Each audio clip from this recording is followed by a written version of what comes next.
You are listening to the Fancy Free podcast where my girlfriends and I tell our most embarrassing funny stories so that we all feel less alone in our imperfections and forge connection through vulnerability and humor.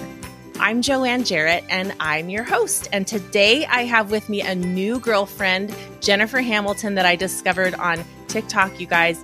Jennifer is a mom of 2 boys, a wife, and a labor and delivery nurse. And you guys, labor and delivery was my very favorite part of medical school and residency. So I'm kind of like secretly jealous of her. She is very real, and she started her TikTok by posting videos about herself as a silly mom. And she sometimes tells funny nursing stories. So yay, I love that. Her most viral videos have been nursing stories, homemaking for the modern mom, and torturing her husband with a labor simulator. Jennifer, thank you so much for being with me today. Thank you for having me. I'm so excited to be here. Awesome. Oh my gosh, so fun. I have so many questions for you. I don't even know where to begin. I'm excited. Let's do it. How long have you been a labor and delivery nurse? I have been on labor and delivery for working on 3 years, but I've been a nurse for almost 9 years. My first part of nursing was in the emergency department, which is totally different than labor and delivery. And I find I get called bad names way less on labor delivery. Oh, yeah. Well, fill in the blanks. What did I miss about who you are and what you do? I am in North Carolina. Central part of North Carolina. I've been here forever. I have been a nurse for almost 9 years. I am married to a sweet man that I met while working at a summer camp for kids with chronic and terminal illnesses. He's a good guy. And I have 2 kids, 2 boys. My oldest is about to be 8, which I cannot even believe. And his name is Ellis. And then my youngest is 4, and his name is Luke. Oh, that's so awesome.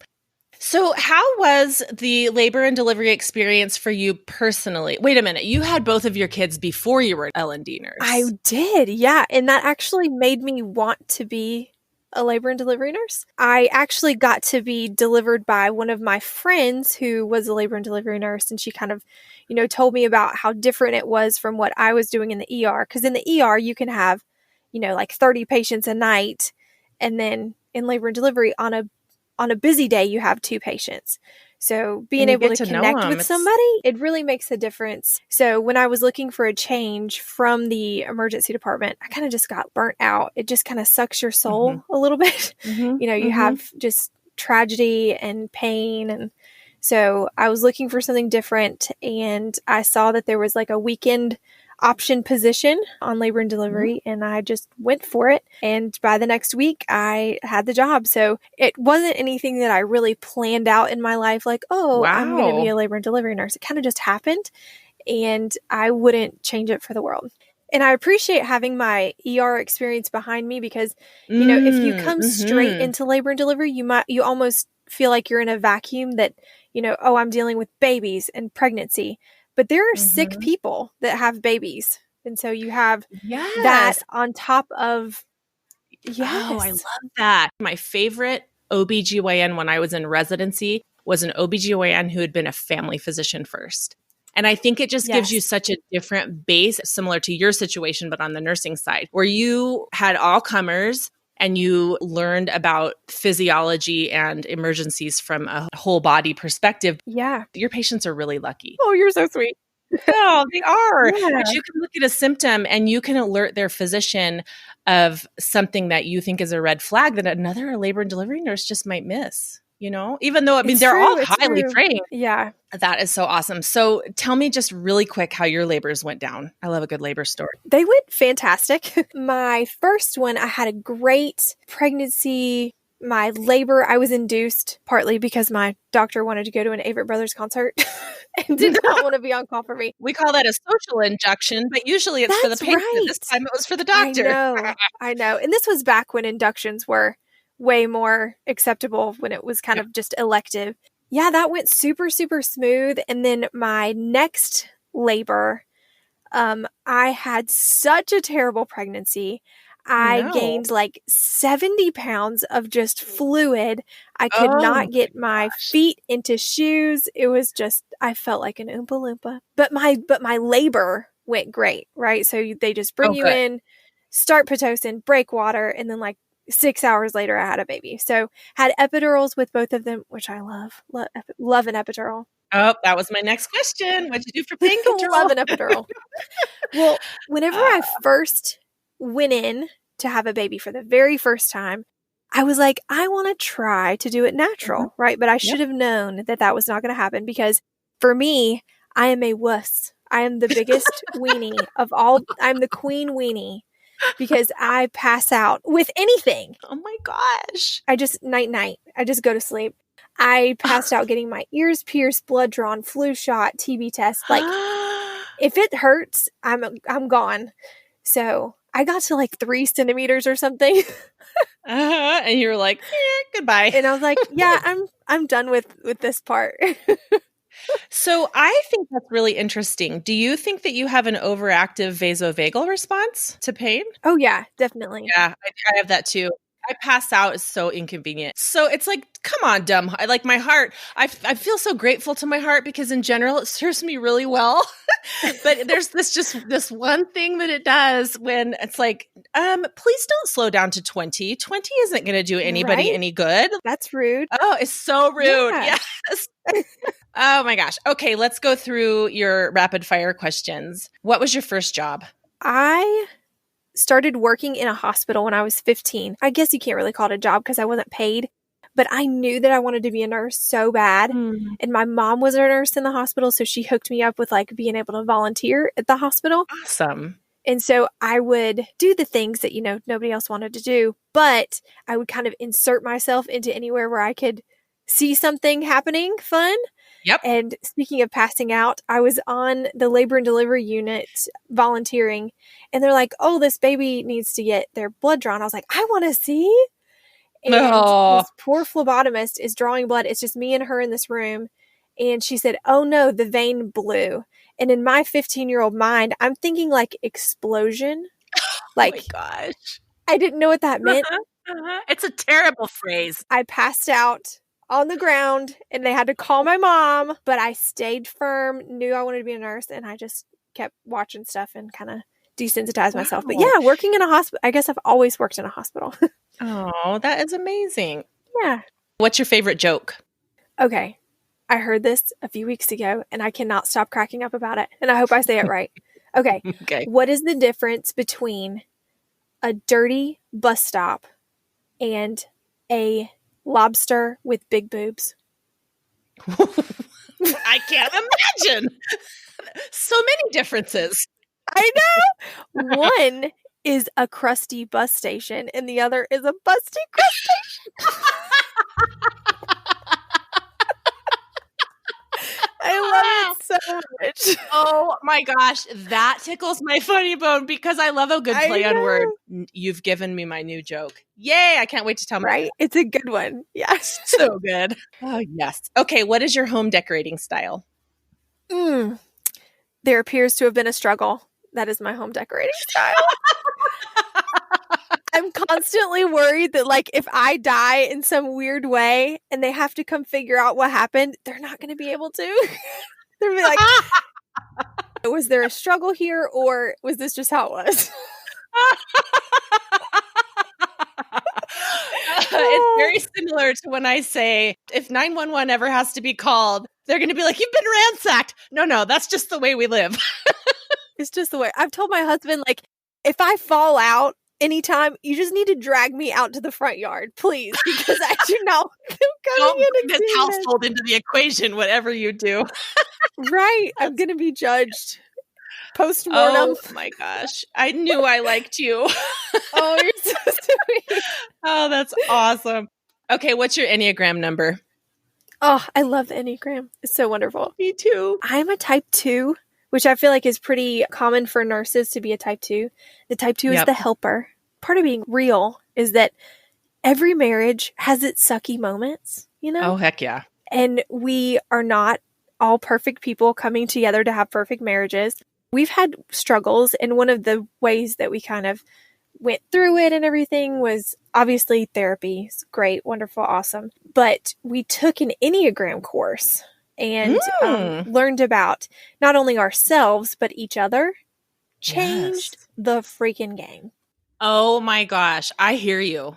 What type is your husband? He's a 5. When I first learned about the Enneagram, found my number, really related to it, I told him, I said, hey, I really want you to take this personality test. Just humor me and take it. We took it on Truity, which I guess is, a really common Enneagram place to find stuff. He was not about it until he read what it said about him, right? And so one of the things that it said was a type 5 may have like a really intellectual hobby. It said such as board games, and they might be obsessive over it. My husband has over 350 board games. Wow, they pegged him, not even theoretically, but specifically. Just to a T. All of the color drained from his face. He felt so seen. Then he was really on board. Yeah, he was like, yeah, let's find out more about this. Like, I believe it, My husband is super hot, but he's a super hot nerd. He's very nerdy. I love it. Yes. Yeah. I'm married to one of those myself. We love the Enneagram. We took a Christian course for the Enneagram. It kind of just like shows you as a spouse how your spouse sees the world versus how you see the world, how to communicate with each other in a way that the other person can relate to and understand. Oh, it changed the game. Yes. Oh, so good. Okay. What is something unexpected that has changed about you in the past few years? I would say, and I think it's so perfect that you've asked me to be on this podcast. This is so my life because I used to be one of those curated posts on, Facebook and Instagram. Here's my wonderful family and here's me with my makeup done and my hair done. And I've gone through some trauma in the last couple years and I just realized why, why am I being this way? Because it was the people who came to me and were real with me that really impacted my life during those times. And it wasn't those people who were like, oh, I just am so awesome and perfect all the time. So it was those people who have made the most impact on me. And so I made a decision that I was not going to be that person anymore. I'm not going to be this person who tells all my friends, oh, why isn't your marriage like my marriage? It's pretty darn great all the time. Oh, breastfeeding is cinchy. Oh my gosh. The baby just latched on and nothing ever hurt. Oh, yes, so true. So, and since I've changed in that way, I've had so many people, especially through TikTok and Instagram, coming to me and saying, thank you. Thank you for being real. Like, I feel like I'm the only one who feels whatever way. We're all in this thing together. And I feel like the people who kind of act like they're better than everybody else because they don't deal with any struggles at all, I'm like, get over yourself. Yeah, come on. We're not that way. That's not helping anyone. And it isn't, it's just not genuine and real at all. Exactly. Well, that is amazing. So it's one thing to realize it. It's another thing to put it into practice, which it sounds like you've absolutely done. And you've absolutely reaped the satisfaction of that being a blessing to other people. That's amazing.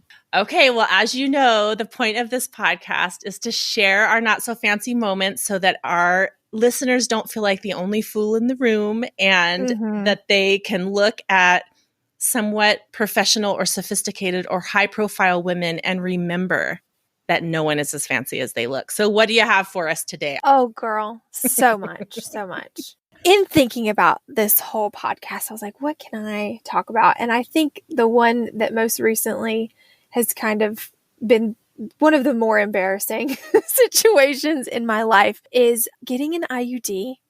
And I don't know how many people that are listening to this have been through this process, but I've told you before, I am the queen weenie, the queen of all of the weenies. And I assumed that it would not be very painful. I was wrong. So my husband and I are very fertile. I'm not saying this to make light of anyone's situation if they're not. Right. But infertility is not a struggle that we have had.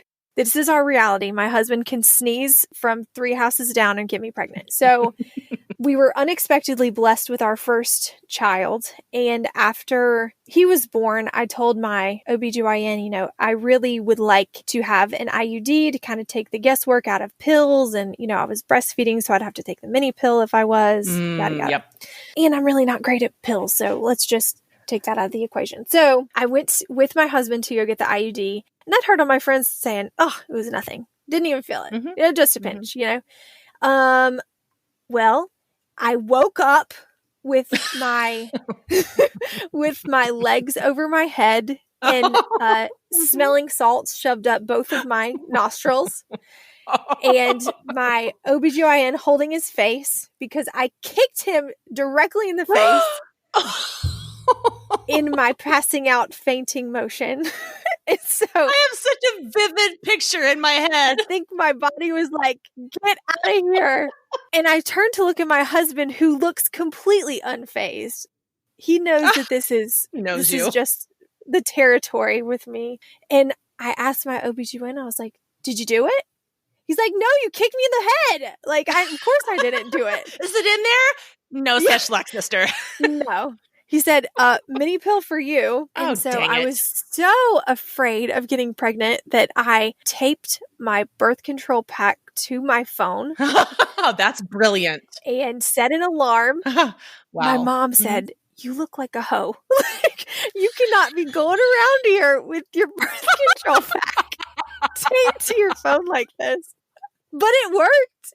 It worked for 3 years. And then one day I missed my pill by 8 hours. And here comes little Luke. Oh my gosh. Wow. After I had Luke, I told my OBGYN, I said, listen to me. I have to have an IUD. Like, if you'll just give me something to relax me, I will be okay. So he gave me Xanax, Percocet, Toradol, Phenergan, and then a Cytotec to soften my cervix. Wow. So, he went hard. You being a family physician know that, like, okay, that's a good combo right there of sleepy juice. That sure is. Yeah. Did he have a pulse ox on your finger is what I'm wondering about. He really should have. He said, take this an hour before. And so did as he said. And I think my nerves were just so shot that I wasn't even allowing it to work because I was stone cold sober for the whole procedure. Wow. And I could see my soul lifting out of my body in pain. Oh my gosh. It was so traumatic and terrible. And of course, as soon as we get in the car, I'm out, right? Just zonked. Yeah. Goodbye. And I'll see you tomorrow. Like night, it's over. So, and I told you that I had gained like 70 pounds during my pregnancy of just being a big girl with the fluid everywhere. And so my poor husband had to pick up my big girl butt and drag me in the house and drop me off in the bed. And he would come in and check on me just to make sure I'm still breathing. And then he comes in and checks on me. I have completely saturated head of the bed to foot of the bed in breast milk. Oh. He didn't think about that, right? Right. I'm exploding and I didn't wake up. You are going to have to pump me. Yes. So he props up my dead corpse and figures out how to attach this breast pump to me. Oh my goodness. It was such a stressful day for him because I was no help. I was completely unconscious. The next day, oh, I feel amazing. Your husband's like, I've been through war. Yes. Please never make me do this again. He was really living out his vows that day because, man, this poor guy. He's like, why didn't I get a vasectomy? Why? And so he, sets me up with the pump and everything, goes to get a drink, comes back. I've overflowed the pump. He's just dabbing me with towels, just trying to sop up this breast milk. And then in the next few days, I obviously recovered. I was okay. And I went out to lunch with my 87-year-old grandmother who was very, very with it. Right. So she, she didn't have any dementia. She was living her life. She was doing great. And I was telling her how traumatic this experience was. And she said, oh, that's just crazy. I got mine out last month. And I was like, what? No, I was like, Grandma, I don't know what you're talking about. We're talking about two totally different things. And she's like, no, that tea thing that goes in your uterus to keep you getting pregnant. I was like, you're serious? You had it out last month. I wish you could see me. My mouth is agape. I'm like, what? Yes. She had left that thing in there for 45 years. And her doctor just randomly found it. And I'm sure he took a picture of it because it probably had barnacles on it. Because 45 years? I am so curious as to what that thing looked like when it came out. Yeah, she did say that he was showing it to everyone. Because he's like, what is this thing? It's an antique that I have removed. Yeah. I thought they were made out of like toothpicks or something back then. And dang. No. I'm impressed with the quality of the product. You're like, Grandma, you were supposed to get that taken out 40 years ago. Yeah, she said she just forgot about it. And so I told my OBGYN that that's my plan for my IUD because it was so traumatic to get put in. It's just going to stay in there for 45 years. It'll come out with your next baby. Well. Yeah, it's work. Yeah, because apparently I'm not fertile. It's working well. Well, and it only works for a few years, right? I know.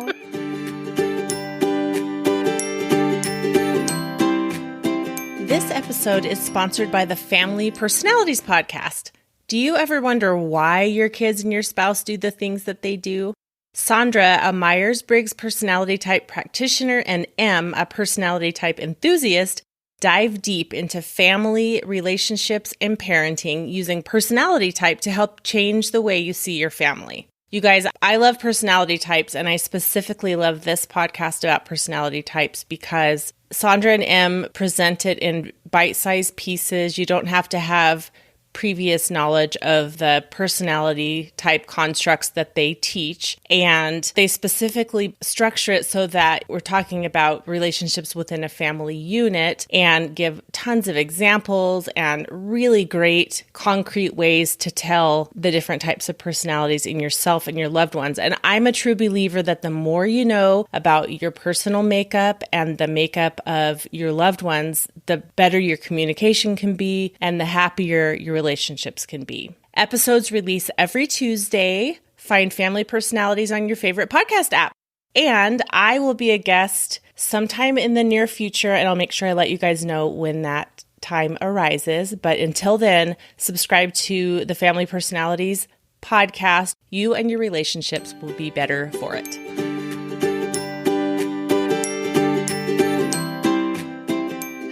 This is one I saw on TikTok. I think this might have been the first video of yours on TikTok that I saw.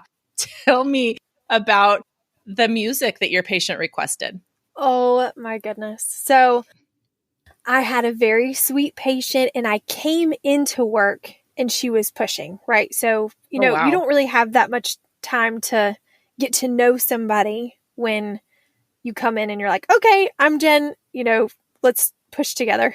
So I was trying to calm her nerves because it's her first baby, because I could tell she was really anxious. And I said, hey, do you want to listen to some music? So she said, yeah, I really, really love spy music. And I was like, okay. She's like, it's real quirky request. Can't say I've ever gotten that one before. And here's you trying to figure out how to play spy music. Dun, dun, dun, dun, dun, right. Dun, dun, dun. Like, so how am I going to pull this off? Yes. Trying to figure out okay, I've never looked this up for myself. So, I'm going through Amazon, I'm typing in spy and it's Mission Impossible and James Bond kind of stuff. And I go to do the Mission Impossible one and she looks at me kind of like, is there something wrong with you? And she said, I said spa music. I want relaxing music to listen to, rainforest sounds. Not like there's a cat burglar scaling a wall music. No. Oh my gosh. I don't think she found it as funny as I did, but I was like, I cannot believe that I just did this to this poor girl. But her boyfriend thought it was very funny. You're like, oh, this is the story I'll put in my pocket and laugh about later. You can guarantee it. Exactly. I have so many of these little stories that I tell my patients during stressful times. So we had a patient the other night who was having an unexpected C-section. Her husband could not come back with her for the C-section. She was terrified. She'd never had a C-section before. And so while she's getting the spinal, I'm kind of in her ear and I'm like, what can I tell her? And I kind of have a story that I fall back on. So my oldest son, when he was 3 years old, we brought his brother home. And so although my oldest had been breastfed himself, he did not remember that. So all of a sudden his mommy's doing some crazy things with her boobs. What is this? And so he seemed to be really curious about that whole process. And there was one day that he was being very quiet. And so I go looking for him and I find him hiding in his room. And when he hears me come in, I see our cat just get thrown across the room. I'm like, what is happening? He was trying to breastfeed the dang cat. He had his shirt pulled all the way up and trying to get this poor cat to suckle from his teat. And I just died. Adorable. Yeah, I'm very excited to one day when he gets married, do my little speech and let everyone know about that story, because I haven't talked to him about it since. Like, I don't remind him of it at all. I'm just keeping it for myself until keep it in your pocket. That day. Your son's like, I have nipples. Maybe the cat can milk me. I'll help out around this house. It's a great plan. Yeah, luckily we had a very patient and tolerant cat. She might have one less nipple. Yes. Oh my gosh, that's so cute. Oh, goodness. Oh, Lordy.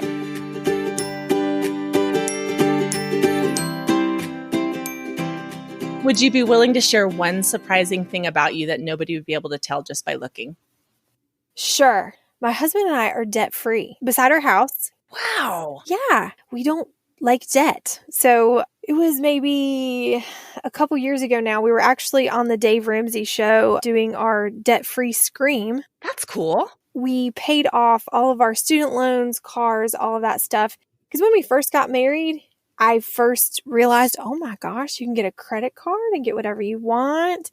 You can go get whatever car you want, and you just don't even have to think about it, And so then, you're piling up all of these monthly payments. You're like, this kind of sucks. And so I wasn't even thinking that, debt freedom is like a thing.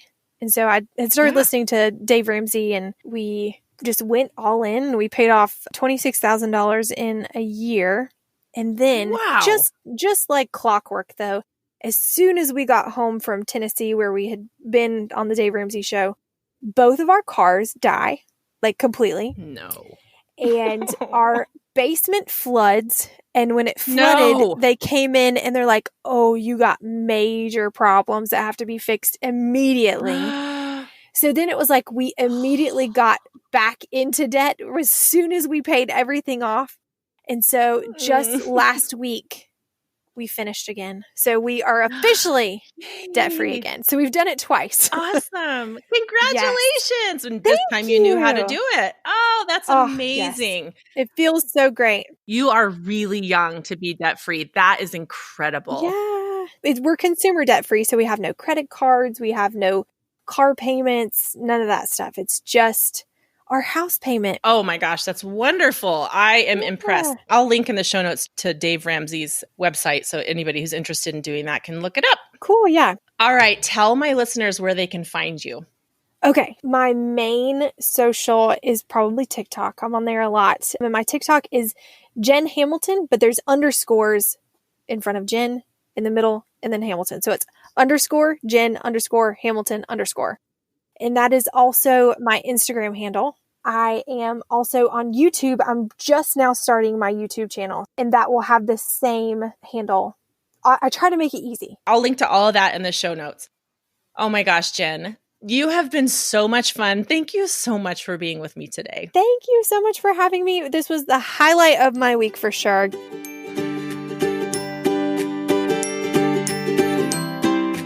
Thank you so much for listening to the Fancy Free podcast today. Oh my gosh, Jen Hamilton, so funny.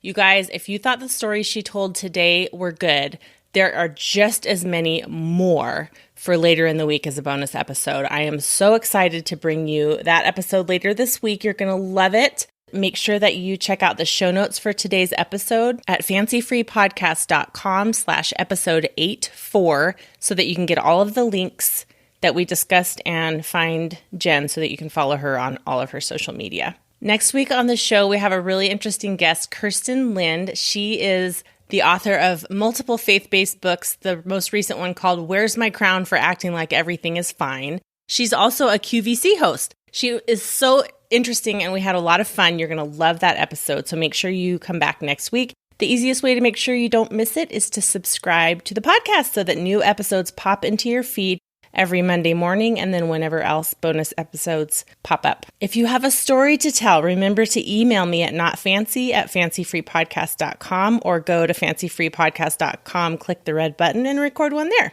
Also, make sure to check out Shelfie Shoppe. That's ShelfiesHoppe. That is my women's loungewear online store. If you are into wearing your pajamas but looking like you're in your street clothes, these are for you. So much fun, and they're selling kind of fast. Shelfies are produced in limited edition collections, and when they're gone, they're gone. And there probably will be just 1 or 2 collections per year. So I'll link it in the show notes as well. Head over there and check it out. And also make sure that you listen and subscribe to Family Personalities podcast. If you want more connection, laughter, and sharing, join the Fancy Free Facebook group. The question of the week this week is, have you ever passed out? I would love it if you'd follow the Fancy Free podcast on Instagram and tell some friends about it. Have a wonderful week, and remember, no one is as fancy as they look.